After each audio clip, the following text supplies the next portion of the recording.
16वीं सदी के इंग्लैंड में स्ट्रैटफोर्ड अपॉन एवन के साधारण परिवार में एक लड़के का जन्म हुआ। बचपन से ही उसे कहानियां और साहित्य से गहरा लगाव था। किताबों की दुनिया में वो अपनी कल्पनाओं के पंख फैलाता, मानो हर पन्ने पर नए संसार की खोज करता हो। उसकी लेखनी ने न केवल लिटरेचर की दुनिया में क्रांति लाई, बल्कि ह्यूमन इमोशंस को भी एक अलग आकार दिया। इस लड़के का नाम था फेमस प्लेराइट विलियम शेक्सपियर, जिन्होंने की अपनी रचनाओं से सदियों तक लोगों के दिलों में जगह बना ली। विलियम शेक्सपियर का जन्म 23 अप्रैल 1564 को हुआ, लेकिन तब किसी को अंदाजा भी नहीं था कि यह साधारण से परिवार का लड़का आगे चलकर इंग्लिश लिटरेचर की दुनिया में इतिहास रच देगा। और हुआ भी वही। विलियम शेक्सपियर न केवल इंग्लिश लिटरेचर के सबसे महान नाटककार बने, बल्कि उनकी कविताएं और नाटक सदियों से लोगों को प्रेरित कर रहे हैं। उनके पिता जॉन शेक्सपियर एक सफल बिजनेसमैन थे, जबकि उनकी मां मैरी आर्डन एक संपन्न किसान परिवार से थी। विलियम अपने माता पिता की तीसरी संतान थे, लेकिन उनके 2 बड़े भाई बहन बचपन में ही गुजर गए, जिससे कि वो परिवार के सबसे बड़े जीवित संतान बने। बचपन से ही उन्हें कहानियों और साहित्य में गहरी रुचि थी।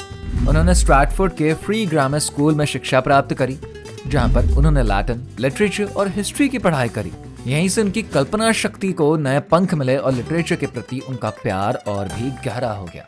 विलियम शेक्सपियर की जिंदगी में एक बहुत बड़ा मोड़ तब आया जब 18 साल की उम्र में उन्होंने 26 वर्षीय एना हैथवे से शादी करी। शादी के 6 महीने बाद ही उनकी पहली संतान सुजाना का जन्म हुआ और कुछ सालों बाद उनके जुड़वा बच्चे हैमनेट और जूडिथ आए। लेकिन यह खुशी ज्यादा समय तक नहीं रही। 11 साल की उम्र में हैमनेट की मृत्यु हो गई, जिससे कि शेक्सपियर को गहरा दुख पहुंचा। इस हादसे के बाद वो काफी अकेले रहने लगे और खुद को लेखन में डुबो दिए। 1585 से 1592 के बीच का समय उनकी जिंदगी का सबसे रहस्यमयी दौर माना जाता है। इसको लॉस्ट ईयर्स कहा जाता है, क्योंकि इस दौरान उनके जीवन के बारे में कोई ठोस जानकारी उपलब्ध नहीं है। कोई नहीं जानता कि वो इन सालों में कहाँ रहे और क्या किए। लेकिन जब वो 1592 में फिर से सामने आए, तब वो लंदन में एक सफल एक्टर और प्लेराइट के रूप में अपनी पहचान बना चुके थे। उन्होंने लॉर्ड चैम्बरलेन्स मेन नाम की एक थिएटर कंपनी के लिए काम करना शुरू किया, जो कि बाद में द किंग्समैन के नाम से मशहूर हुई। अपने करियर में शेक्सपियर ने 39 नाटक, 154 सोनेट और कई अन्य कविताएं लिखी, जो कि इंसानी भावनाओं की गहराई, समाज की जटिलताओं और जीवन की सच्चाइयों को दर्शाती है। उनके नाटक आज भी दुनिया भर के थिएटर्स में मंचित किए जाते हैं और उनकी कविताएं साहित्य प्रेमियों के बीच बेहद ही लोकप्रिय बनी हुई है। साल 1613 में शेक्सपियर ने लंदन छोड़ने और अपने गृहनगर स्ट्रैटफोर्ड लौटने का फैसला किया, जहां पर उन्होंने अपने परिवार के साथ शांति से समय बिताया। लेकिन यह सफर ज्यादा लंबा नहीं रहा। 23 अप्रैल 1616 को अपने 52वें जन्मदिन पर उन्होंने अंतिम सांस ली और स्ट्रैटफोर्ड के होली ट्रिनिटी चर्च में उन्हें दफनाया गया। हालांकि उनकी विरासत आज भी जीवित है।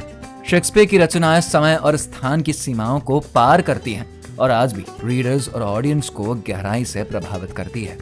उनके नाटकों में इंसानी स्वभाव की बारीकियां बाखूबी देखने को मिलती हैं। प्यार, ईर्ष्या, महत्वाकांक्षा, बेट्रेयल और बदले जैसी गहरी भावनाओं का उन्होंने गहन विश्लेषण किया, जिससे कि उनके नाटक आज भी रिलेटेबल है। शेक्सपियर ने न सिर्फ अंग्रेजी भाषा में कई नए शब्द जोड़े, बल्कि अपनी लेखनी से साहित्य को नई दिशा दी, जो कि सदियों बाद भी रेलेवेंट बनी हुई है। उनकी रचनाएं आज भी दुनिया भर में पढ़ी और मंचित करी जाती है, जो कि उनकी अमर विरासत का सबसे बड़ा प्रमाण है। शेक्सपियर की रचनाएं बियॉन्ड टाइम है, जो कि आज भी रीडर्स और ऑडियंसेस को इंस्पायर करती हैं। उनकी वर्सेटैलिटी का प्रमाण उनके द्वारा लिखे गए 3 मुख्य जॉनर कॉमेडी, ट्रेजेडी और हिस्ट्री में मिलता है। उनकी कॉमेडीज में ह्यूमर, विट और ह्यूमन रिलेशनशिप्स की कॉम्प्लेक्सिटीज का सुंदर मिश्रण देखने को मिलता है, जबकि ट्रेजेडीज में उन्होंने मानवीय कमजोरियां, गलतियां और उनके परिणामों का डीप एनालिसिस किया है।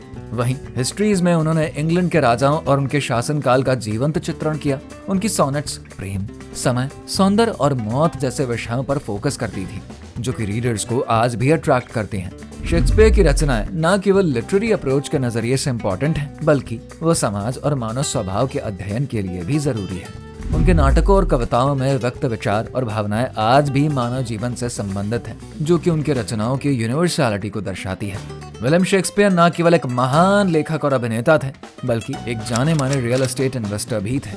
उन्होंने अपनी इनकम का एक हिस्सा प्रॉपर्टीज में इन्वेस्ट किया, जिससे कि उन्हें आर्थिक स्टेबिलिटी मिली और वे अपने साहित्यिक कार्यों पर ध्यान केंद्रित कर सके। शेक्सपियर ने अंग्रेजी भाषा में लगभग 1700 नए शब्द इंट्रोड्यूस किए, जो कि उनके नाटकों और कविताओं में पहली बार दर्ज हुए। इनमें से कुछ शब्द आज भी फेमस हैं, जैसे कि एडिक्शन, फैशनेबल और कोल्ड ब्लडेड। ये भी नोटेबल है कि उनके ज्यादातर नाटक उनकी मृत्यु के बाद पब्लिश हुए थे। इसके अलावा Shakespeare Lord Chamberlain's Men theatre company में शेयर होल्डर थे। इन सभी बिजनेस एक्टिविटीज ने उनकी साहित्यिक सफलता में महत्वपूर्ण भूमिका निभाई। तो दोस्तों, ये वीडियो आपको कैसी लगी है कमेंट करके जरूर बताइए। वीडियो को लाइक और शेयर करके चैनल को सब्सक्राइब जरूर करें।